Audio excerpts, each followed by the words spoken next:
Morning. आज 12th physics के अंतर्गत हम एक विशेष टॉपिक ओम के नियम को लेकर आए हैं। ओम का नियम जो है वो है किसी भी चालक से संबंधित है धारा और विभवांतर के मध्य संबंध के आधार पर। यदि कोई चालक जिसके आकार या आयतन में किसी भी प्रकार का कोई परिवर्तन न किया जाए, उसकी स्थायी अवस्थाओं में ताप इत्यादि में कोई परिवर्तन न किया जाए, तो यदि उसमें धारा प्रवाहित की जाती है तो उसके सिरों पर जो विभवांतर उत्पन्न होता है वो सदैव प्रवाहित धारा के अनुक्रमानुपाती होता है। और ये चीज़ें ही हमको आज देखना है ओम के नियम के अंतर्गत। तो ओम का नियम, ओम के नियम के अंतर्गत हम यदि चालक में प्रवाहित धारा कैपिटल आई व विभवांतर कैपिटल V हो तो V प्रोपोर्शनल टू I, या लिखा जा सकता है V is equal to I R. तो R जो है वो प्रतिरोध है। R ये एक विशेष टॉपिक है, प्रतिरोध है, जिस पर हम नेक्स्ट क्लास में चर्चा करेंगे, आगे आने वाले वीडियोस के माध्यम से चर्चा करेंगे। बट आज का जो टॉपिक है हमारा उस पर हम चर्चा कर लें ओम का नियम। तो किसी भी चालक के आकार या आयतन या स्थिति ताप अवस्था में परिवर्तन न किया जाए तो निश्चित तौर पे विभवांतर सदैव प्रवाहित धारा के अनुक्रमानुपाती होता है। यही चीज़ हमको प्रूफ करना है। तो प्रूफ करने से पहले हम आगे बढ़ते हैं कुछ विशेष चीज़ों पर लेकर कि यदि किसी कोई चालक तार लेते हैं और उसमें धारा प्रवाहित हो रही है, धारा प्रवाह मतलब निश्चित तौर पे हमको ये पता है कि आवेशों के प्रवाह की दर को विद्युत धारा कहा जाता है। तो यदि चालक में आवेश Q व तीव्रता कैपिटल E हो तो उस पर आरोपित बल बराबर आवेश गुणित तीव्रता, ये सूत्र होता है बल बराबर आवेश गुणित तीव्रता। तो F इज इक्वल टू आवेश Q और तीव्रता हो जाएगा E। किंतु हमको ये पता है कि इलेक्ट्रॉन प्रवाह ही होता है उस स्थिति में, तो इलेक्ट्रॉन की जगह हमारा जो आवेश है Q की जगह क्या हो जाएगा, E हो जाएगा। तो F is equal to E into capital E। ये क्वेश्चन नंबर फर्स्ट है।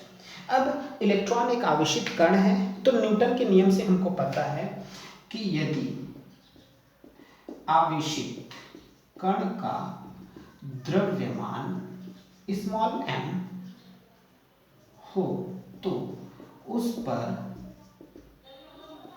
आरोपित बल न्यूटन के नियम से F is equal to m into A. Equation number first दोनों ही फोर्स को रिप्रेजेंट करते हैं। तो उस स्थिति में अगर बात करें समीकरण 1 व 2 से, तो M A is equal to E into capital M A is equal to E into capital E. इसके आधार पर लिखा जा सकता है ए इज इक्वल टू के ई इंटू कैपिटल ई अपन स्मॉल एम, जबकि विभव बराबर तीव्रता गुणित दूरी के अनुसार से अगर हम देखें तो v is equal to E into दूरी l लिया जाता है। तो इसके आधार पर E is equal to V upon L. तो अगर हम पुट करते हैं तो इस समय त्वरण का जो फॉर्मूला निकल कर सामने आता है हमारे E कैपिटल E की जगह हम लिख सकते हैं V upon L upon small m। तो यहां से A is equal to EV upon m। अब गति के प्रथम समीकरण से, गति के प्रथम समीकरण से हमको ये पता है कि v is equal to U plus A T. तो यहाँ जो v होता है वो v डी के रूप में जाना जाएगा, क्योंकि जब इलेक्ट्रॉन गति करते हैं तो उसको एक निश्चित औसत वेग से गति करते हैं। उस निश्चित औसत वेग को अनुगमन वेग कहा जाता है, जिससे हम v डी से प्रदर्शित करते हैं। तो v की जगह v डी हो जाएगा, जबकि वह पिंड जो कण है वो प्रारंभिक गति उसका 0 हो जाएगा और t जो होता है वो उसका श्रांति काल कहलाता है, जिसको टाउ से रिप्रेजेंट करते हैं। तो t की जगह श्रांति काल, ये श्रांति काल के नाम से जाना जाता है। जब इलेक्ट्रॉन गति करते हैं तो किन्हीं भी दो टक्करों के मध्य जो समयांतराल होता है उस समय अंतराल को शांति काल कहा जाता है। तो इसे प्रदर्शित किया जाता है। तो यहाँ से v की जगह वी डी 0, a की जगह हमारे पास है E we upon M L into tau, या ये लिखा जा सकता है E V tau upon M L. ये अनुगमन वेग हो गया। अब यदि चालक में प्रवाहित धारा कैपिटल आई हो तो, चालक में प्रवाहित धारा आई हो तो धारा व अनुगमन वेग में संबंध से, धारा और अनुगमन वेग में हमारा संबंध होता है I is equal to M E A into V D.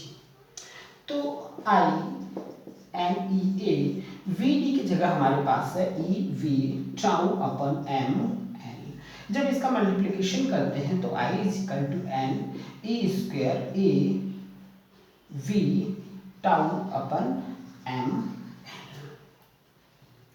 अब अगर हम यहाँ पर विशेष ध्यान दें तो v इज इक्वल टू, बाकी चीजों को इधर ट्रांसफर कर देते हैं, तो M L upon N E square A into tau into capital I. M L transfer हो गया, N E square A tau जो है वो भी अपन में ट्रांसफर हो जाता है। तो इस स्थिति में चूंकि M L upon N E square A into tau, इन सारी चीजों को ध्यान दें, एम इलेक्ट्रॉन का द्रव्यमान, एल चालक की लंबाई जो कि आकार आयतन में कोई परिवर्तन नहीं हो सकता, एन ई ए और टाउ, अगर ये सारी चीजें देखें तो कहीं ना कहीं ये कांस्टेंट होंगे और कांस्टेंट को हम कैपिटल आर से यहाँ ले रहे हैं। तो v इज इक्वल टू, अगर इसको आर लेते हैं तो ये बन जाता है आई। इसका सीधा मीनिंग है कि v is equal to I R, जो कि ओम का नियम है।